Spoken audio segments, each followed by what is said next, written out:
Ladies and gentlemen, welcome back to the one place on Earth where we celebrate humanity's greatest talent, spending an absolutely irresponsible amount of money to do something a teenager with a cracked Android could have done better. Today's episode is called Mars Mission Gets Lost Immediately. And if you're thinking, wait, how do you lose a mission to Mars? Oh, my sweet, innocent child. You ever watch someone walk out of a store and immediately forget their keys, phone, dignity, and life purpose? That's us. That's humanity, but in space. We're talking billions, not I found a 20 in my jacket. Billions. I mean the kind of billions where you say it out loud and your bank app starts sweating. Billions of dollars. Decades of planning. Thousands of the smartest people on Earth. Whole buildings full of PhDs. People who can explain quantum mechanics while making eye contact. And yet, the moment the rocket leaves the pad, the moment the mission goes, all right, cool, I'm gonna head out. Mission control? Do we still have the spacecraft? Another guy. We did, like 5 seconds ago. Third guy. Did anybody try turning Mars off and back on? That's the level we're working at with. Step 1, launch. Here's the thing about space mission. The first step is the easiest step. It's like leaving the house. You check your pockets, wallet, keys, phone. If you mess that up, you're not making it to work. You're not making it to the gym. You're not making it to your ex's wedding to cause chaos. You're going back inside. But we're humanity, so we treat a Mars mission like a drunk Uber order at 2 a.m. Yeah, send it to Mars, whatever, hit confirm. And the universe is like, confirmed. You have selected, lose it immediately. Temporary communications anomaly. Now, NASA and space agencies have a special language. They don't say we messed up. They say we are currently experiencing a temporary communications anomaly. That sentence means we lost it. That sentence means the spacecraft is somewhere out there living its best life and we have no idea where. That's like you showing up late to a date and saying, I am experiencing a temporary arrival anomaly. No, you're late. Just say you're late. Don't dress it up like it's a science documentary. How do you lose a spacecraft? Let's break this down, because it's actually impressive. A spacecraft is not a set of AirPods. You don't drop it between the couch cushions. You don't leave it in the taxi. It is literally screaming data every second. Speed, orientation, temperature, battery, fuel, position, attitude control, the whole life story. And then one day it just goes, hello? Nah, you know what that feels like? That's a ghosting. The spacecraft ghosted mission control. We got ghosted by a machine we built. That's humiliating. That's like getting dumped by a Roomba. Imagine the spacecraft like, look, it's not you, it's me. Actually, no, it's you. You sent me the wrong coordinates and I'm tired. The Kyle incident. If we're being honest, there is always a Kyle. You know Kyle. Every organization has a Kyle. Kyle is a good guy. Kyle means well. Kyle has a badge and a lanyard and confidence way bigger than his experience. Kyle is the guy who says,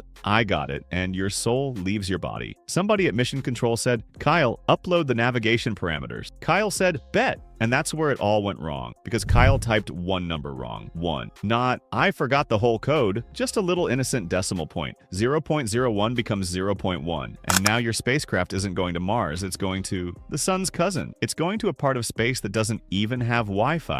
Metric versus Imperial, the real villain. And I know what you're thinking. Surely we have learned from history. No, we have not. Because we're still doing metric versus Imperial like it's a bar fight that never ends. The rest of the world uses metric. America is like, nah, we measure things in feet, inches, and vibes. Mars is out there like, y'all traveled 300 million miles and you still arguing about inches? Let me explain how insane this is. It's like ordering a pizza and the delivery guy shows up with a washing machine because somebody converted pepperoni into appliance. And then they say, delivery was successful. Valuable lessons were learned. The press conference. Then comes the press conference. You know the one. They stand in front of a giant screen with charts that look like spaghetti. And some calm person says, while the spacecraft is not responding, we remain optimistic. Optimistic about what? Optimistic that it will call you back? Optimistic that it will return from the store with milk and cigarettes like your dad promised? No, it's gone. And you can't even be mad because they say it with such confidence. It's the confidence of a man who just lost your car but still wants a tip. The spacecraft POV. I want you to imagine this mission from the spacecraft's perspective. It's built in a clean room. People in hazmat suits gently wipe it down like it's royalty. It gets tested 1,000 times. It gets blessed by engineers, scientists, and probably a priest at this point. They strap it onto a rocket like, go change the future. The spacecraft is like, wow, I'm the chosen one. Then launch happens. It's finally free. It sees Earth shrinking behind it like a dramatic movie scene. And then it receives the instructions. And the spacecraft is like, Mars, you sure? Because the coordinates are looking real suspicious. The spacecraft checks the math like, hold on, this looks like Mars, spelled by someone who doesn't believe in spelling. And then it tries to call mission control. No response, because mission control is busy pretending this is normal. So the spacecraft goes, all right, I'm independent now, and it takes off into deep space like a runaway teenager. What aliens are thinking right now? Now picture aliens finding this thing. Aliens are advanced. Aliens got their lives together. They don't lose missions. They don't argue about inches. They don't put an intern in charge of directions. Aliens see our spacecraft drifting by and they're like, is this a greeting? Then they scan it, and the label says property of Earth. Aliens, oh no, Earth is throwing trash again. Because that's what it looks like. A billion-dollar space bottle drifting through the cosmos like, sorry about that, universe. My bad. The internet reaction. Then the internet does what it always does. Half the comments are, this is why we need more funding for science. The other half, space is fake. This is CGI. Mars is a Domino's logo. And there's always one guy like, I could have done it better. Sir, you can't even set up your printer. Calm down. But I get it, because losing a Mars mission is such a perfect symbol for modern life. We are surrounded by technology and still don't know where we put anything. You ever lose your phone while holding it? Exactly. Now imagine losing a spacecraft while watching it launch. That's us. We still got valuable data.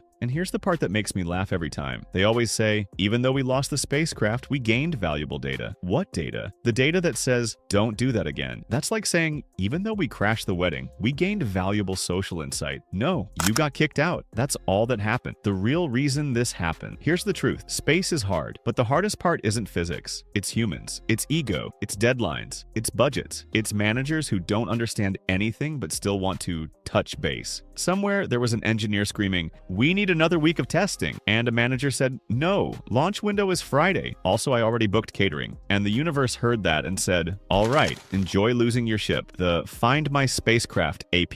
We live in a world where I can open an app and see exactly where my food is. I can watch a tiny icon move on a map like my burrito is approaching. But you're telling me we don't have Find My Spacecraft? Just a little ping, a little beep, something? Imagine a NASA engineer walking around deep space like, has anyone seen a sleek billion-dollar probe? It answers to opportunity. Last seen near, Earth. The drama of Mars colonization. And the wild part is, while this mission is lost, people are still talking about colonizing Mars. They're like, we'll build cities, we'll have farm, we'll have school. Bro, we can't even keep track of the bus. You think we're gonna keep track of a whole planet? We can't run an airport without losing luggage. And you wanna run a Mars city? Mars is gonna be a lost and found box the size of a continent. Excuse me, have you seen my habitat dome? Check aisle 7 next to the missing oxygen tanks. The most human ending. Let me tell you how this ends. The spacecraft is out there drifting. No mission updates, no instructions, just solitude, just stars, just silence. And honestly, that might be the most peaceful thing we've ever created. Because if it actually reached Mars, we'd start arguing about property lines. We'd send a committee, we'd build a Starbucks, we'd put ads on Olympus Mons, we'd call it Mount Influencer. This spacecraft escaped all that. It got lost immediately and accidentally achieved enlightenment. Somewhere in the cold darkness, that probe is like, you know what? I'm free. I'm not going to Mars. I'm not going back to Earth. I'm going to vibe. And that is the most relatable space mission of all time. So here's the lesson. If you can lose a Mars mission in the first minutes, maybe, just maybe, we should stop acting like we're the main character of the universe. Because right now, we're not spacefaring. We're just space confused. Subscribe for more cosmic chaos, because at the rate we're going, episode 92 is going to be, we accidentally sent the rover to Apple Maps. All right, see you in episode 92.